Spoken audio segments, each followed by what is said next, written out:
Hey guys, in this video I wanted to show you a simple and inexpensive gift that you can give to any gardener or anybody that loves flowers. This is going to be a potted amaryllis gift where it's going to be pretty simple work for you to set it up, and then once you give it to the person who's going to be receiving it, all they have to do is just check on watering and enjoy it blooming. So for a list of materials that you're going to need, it's not too many different things. First of all, you're going to need a pot. I'm going to be making 5 of these in total, so that's why I have 5 pots here. These pots are actually a little large because the second thing obviously you're going to need is an amaryllis bulb. The amaryllis bulb actually does not need to sit in that much soil, so this is actually a little large for what you would want to do, but I really like this red pot and I couldn't find anything smaller than that, so it's going to work totally fine, but just know you don't need a very large pot for these bulbs. The other thing I will mention is I got this bulb, it came in just this like plastic bag like this. You'll see a lot of other amaryllis bulbs that come in an actual box. Those are gonna already have a pot in them, which you're more than welcome to use. But I kind of like doing more of like a DIY thing where I get to use all the individual things that I can pick out. So just wanted to mention that. These bulbs were pretty inexpensive from Home Depot as well. They were about $6 a piece, and there's 3 different varieties that I have. I have some ribbon as well that can go kind of around the outside of this, and then I'm going to make a little bow that I can put in the front as well. Last thing is going to be some sheet moss or just regular moss in general. This one is stained or dyed like a green color, so it still looks like it's alive even though it's not alive. You can use any type of moss that you want. This is just going to go on top of the soil. And that's the last thing I just wanted to mention. I have it down off to the side here, but you're going to want some potting soil. Really any potting mix that is well draining would work. I did do some research beforehand. That's pretty much all I read online. I'm using an all-purpose potting mix, but if you happen to have like a cactus, succulent, palm mix, I'm sure that would be fine as well. If it's not super well draining, just add some perlite to it and then that should allow it to drain better. So the first thing that you want to do is fill up this container, and there's a specific way that you're supposed to pot amaryllis, so I will show you this as I go. Just start off by filling up the container most of the way.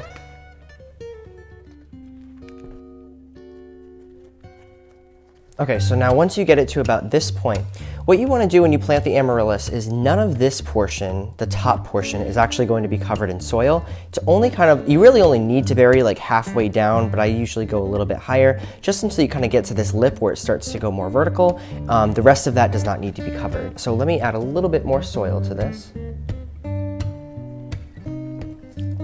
You could stick the amaryllis bulb right on top, and then you just want to put soil around. The roots that are on the bottom of the amaryllis are going to grow.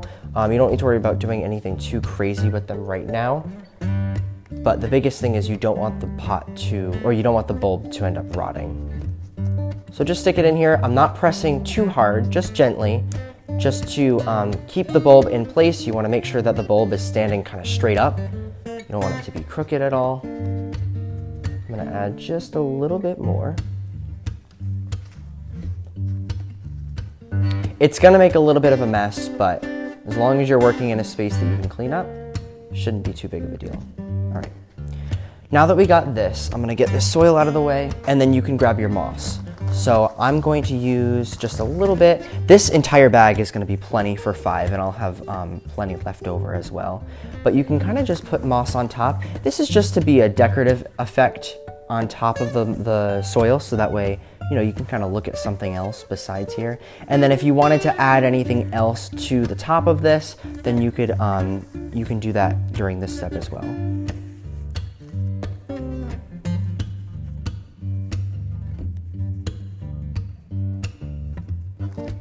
All right, so once this is all set, I'm just going to be working with the string to put it right around the side of this. So I had one that was already made up, and this is pretty much just what I'm going to achieve. So I want to do one string across the top of this, and then we're going to make a bow to go right in the front.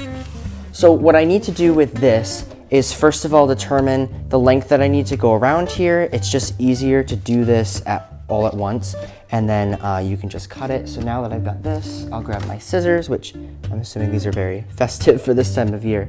It doesn't have to be perfect, but I'm going to cut this right here. And then with my hot glue gun, what you want to do is just put a little bead of glue on the end here, the first end that you're going to be working with, and I go right underneath that lip that the pot has. So then to keep this from falling off, just every, like 6 inches or so, I'm just going to put another small bead and then just line it up right at the bottom. And then that'll prevent it from falling off. And you won't notice it either, which is great.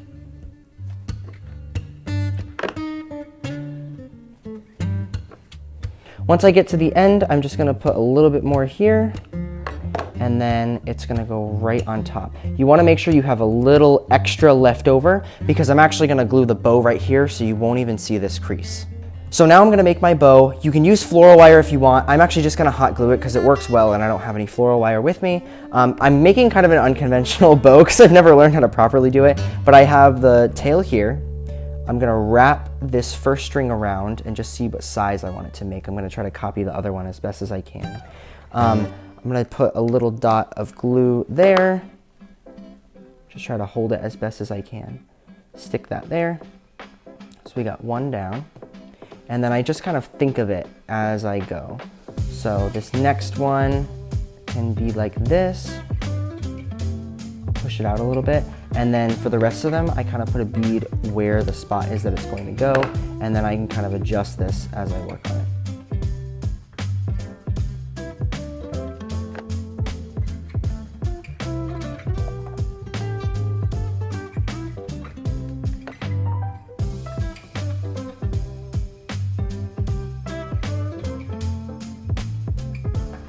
And then I just end it by putting a little bead on the bottom, or the back side I should say.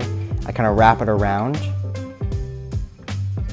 and then I'll just cut it at the same length that the other side is, just like that.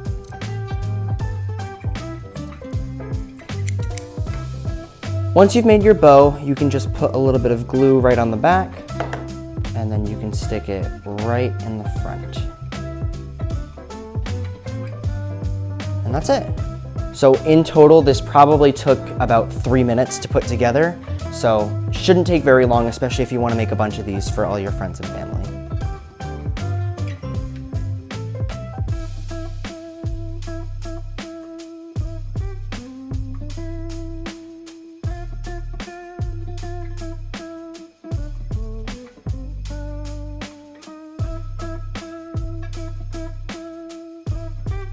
Okay, so this is what they all turned out to look like. I think they actually turned out very well, even better than I was expecting. But I did want to mention that I did do one more thing to these. If I turn this around, there's actually directions on the back. This was the little sticker that I clipped out from the packaging that was in this.